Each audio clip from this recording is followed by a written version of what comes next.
کلام مقدس میں سے پڑھیں گے اعمال کی کتاب اس کا 4 باب۔ اعمال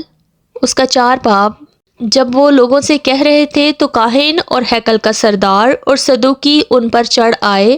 وہ سخت رنجیدہ ہوئے کیونکہ یہ لوگوں کو تعلیم دیتے اور یسوع کی نظیر دے کر مردوں کے جی اٹھنے کی منادی کرتے تھے، اور انہوں نے ان کو پکڑ کر دوسرے دن تک حوالات میں رکھا کیونکہ شام ہو گئی تھی۔ مگر کلام کے سننے والوں میں سے بہترے ایمان لائے، یہاں تک کہ مردوں کی تعداد 5000 کے قریب ہو گئی۔ دوسرے دن یوں ہوا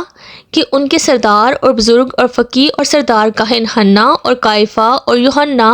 اور اسکندر اور جتنے سردار کاہن کے گھرانے کے تھے یروشلم میں جمع ہوئے، اور ان کو بیچ میں کھڑا کر کے پوچھنے لگے کہ تم نے یہ کام کس قدرت اور کس نام سے کیا؟ اس وقت پطرس نے روح القدس سے معمور ہو کر ان سے کہا، آئے امت کے سرداروں اور بزرگوں، اگر آج ہم میں سے اس احسان کی بابت باز پرس کی جاتی ہے جو ایک ناتواں آدمی پر ہوا کہ وہ کیوں کر اچھا ہو گیا، تو تم سب اور اسرائیل کی ساری امت کو معلوم ہو کہ یسوع مسیح ناصری جس کو تم نے مصلوب کیا اور خدا نے مردوں میں سے جلایا، اسی کے نام سے یہ شخص تمہارے سامنے تندرست کھڑا ہے۔ یہ وہی پتھر ہے جسے تم بیماروں نے حقیر جانا اور وہ کونے کے سرے کا پتھر ہو گیا، اور کسی دوسرے کے وسیلہ سے نجات نہیں، کیونکہ آسمان کے تلے آدمیوں کو کوئی دوسرا نام نہیں بخشا گیا جس کے وسیلہ سے ہم نجات پا سکیں۔ جب انہوں نے پطرس اور یوحنا کی دلیری دیکھی اور معلوم کیا کہ یہ ان پڑھ اور ناواقف آدمی ہے تو تعجب کیا۔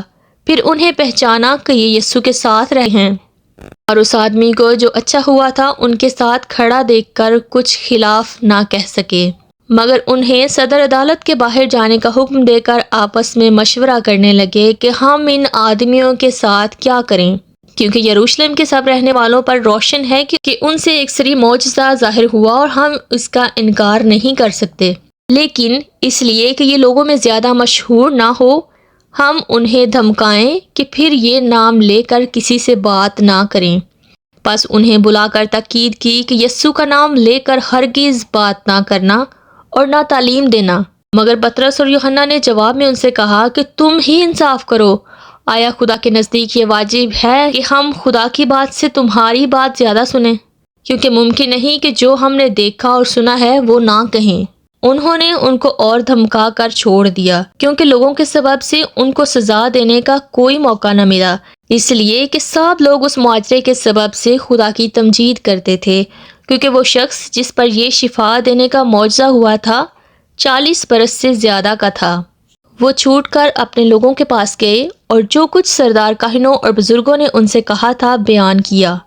جب انہوں نے یہ سنا تو ایک دل ہو کر بلند آواز سے خدا سے التجا کی کہ اے مالک، تو وہ ہے جس نے آسمان اور زمین اور سمندر اور جو کچھ ان میں ہے پیدا کیا۔ تو نے روح القدس کے وسیلہ سے ہمارے باپ اپنے خادم داؤد کی زبانی فرمایا ہے کہ قوموں نے کیوں دھوم مچائی اور امتوں نے کیوں باطل خیال کیے۔ خداوند اور اس کے مسیح کی مخالفت کو زمین کے بادشاہ اٹھ کھڑے ہوئے اور سردار جمع ہو گئے، کیونکہ واقعی تیرے پاک خادم یسوع کے برخلاف جسے تو نے مسح کیا، ہیرودیس اور پینتیوس پیلاطس غیر قوموں اور اسرائیلیوں کے ساتھ اسی شہر میں جمع ہوئے، تاکہ جو کچھ پہلے سے تیری قدرت اور تیری مصلحت سے ٹھہر گیا تھا وہی عمل میں لائیں۔